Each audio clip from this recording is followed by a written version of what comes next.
How old were you in 1960? In 1960, I was in junior high school. I was 13. Well, what was it like growing up in the rural South? Well, actually, by the time I was 13, we were already moving back into town. But so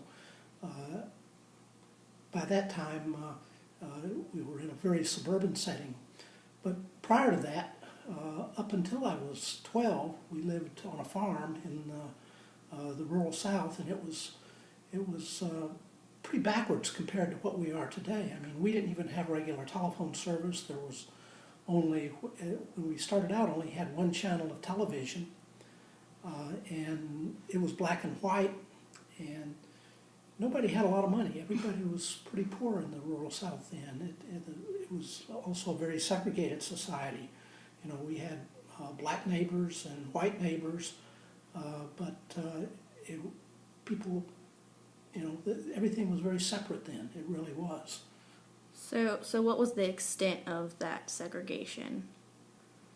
I mean, it was very different. There were colored entrances for doctors' offices and separate entrances for movie theaters, and blacks couldn't go to the restaurants that white people went, or if they did, they had a separate back entrance to go into. And you know, most blacks back then, particularly in the rural South, were very poor. They had very little economic opportunity. Very, you know, living day to day on farms. I'm not sure that white folks had a huge advantage at that time because everybody was pretty poor in the rural South back then. How old were you when the first black student was integrated into your school? That wasn't until I was in high school. I think I was a junior at the time, and which would have been 1965, I guess. And we had one young black girl that came to our school, and that was the first time ever. So things were certainly beginning to change at that point, but it was still a very segregated society. The Civil Rights Law of '64 had passed, and in retrospect, that was probably one of the best things that ever happened to the South. It really opened the South up for a lot of development. Besides the segregation, were you part of any anti-war protests in the 60s? No, not really. There certainly were a lot of anti-war protests. And they started coming to head more by the time I was in college. And we certainly saw a lot of it.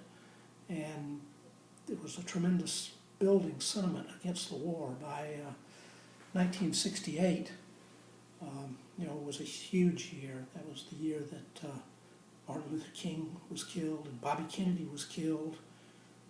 I can particularly remember Bobby Kennedy being killed because I was becoming a big fan of his in the presidential race, and would stay up very late watching him accept the win, having won the California primary, and he was killed right there at the hotel right after giving a speech.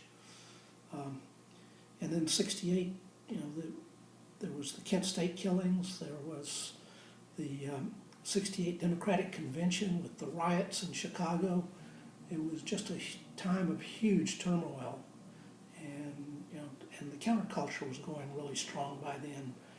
You know, I was in Atlanta then, and whole Midtown area was all hippies at that time. It was just a very different time, very exciting time because there was so much change going on and so much activism. Just really exciting time to be alive. What kind of music and clothes did y'all wear in the 60s? You know, ragged jeans and long hair, and you know, the music was everything. You know, the British Revolution, rock revolution that happened with the Rolling Stones and the Beatles and Pink Floyd and the Who, and all of these people were really big, and there was just a tremendous amount of great music going on, and it was just so different from the 50s, where everything was pretty staid, and it was just all of social conventions were just changing tremendously at that time. Do you remember when the Tet Offense happened with the Vietnam War and how America reacted to that? Yeah, up to that time, I would say that had been a lot of anti-war protests, but it hadn't really gotten to the majority of people. And while we still see today, some of the war that goes on in Afghanistan and Iraq, it's not televised nearly like what happened in Vietnam. Vietnam was the first war where we got daily television of what was happening, seeing people getting shot, people being killed in the streets of Saigon. It was very enlightening, I think, to the American public, and really helped fuel some of the anti-war sentiment. But we thought we were winning the war up through probably '67, and then there was this major offensive by the Viet Cong in January of '68, where they really started fighting us on a lot of fronts and made a lot of progress. We eventually beat them back, but I think at that time the majority of the American public realized that we were never going to win that war, and there was still the question of why we were there in the first place. Nobody really could come up with a good answer of why we were there. So that was really, I think, a turning point. And then, that followed with all of the other events of '68, and it was just a big turning point, I think, of the whole population realizing that we weren't going to win the war and that something had to be done to end it. What was your part in the Vietnam War? Well, I was in college in '68, but I was in the first draft lottery my senior year, and immediately after getting out of college, I got drafted, and a year later went to Vietnam. It was during the period of, quote, Vietnamization, where we were trying to train the Vietnamese to take over all the fighting. So I was in an area south of Saigon in the Delta area, very flat land, lots of rice paddies, and really a non-combat role. Though we carried weapons and did guard duty and everything, we never really saw a lot of action where I was. But during that time, it was a period where they were slowly reducing the American forces over there, and those of us that were still there were working longer and longer hours, and my big impression, though, of the whole time in Vietnam was one of sadness.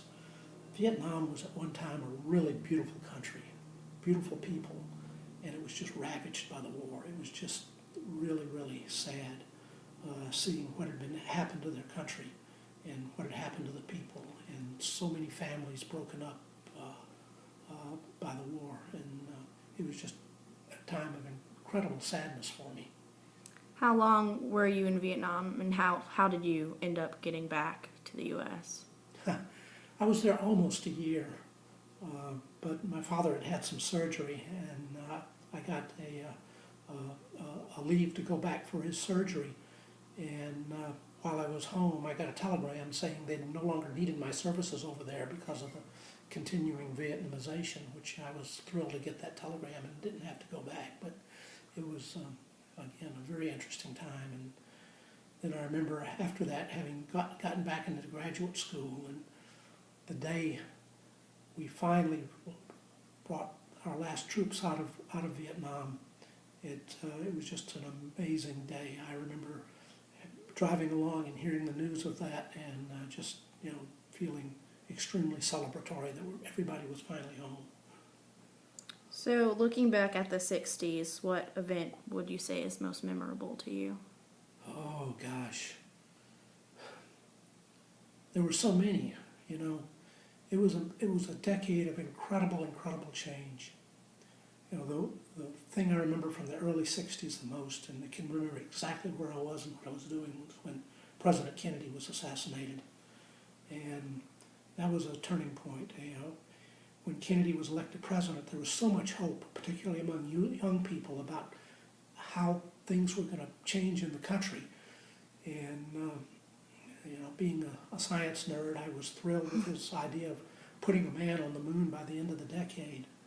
And we did it in 1969. We landed on the moon, and that was another major important time that I remember. But then there was also, the assassinations of Robert Kennedy and Martin Luther King Jr.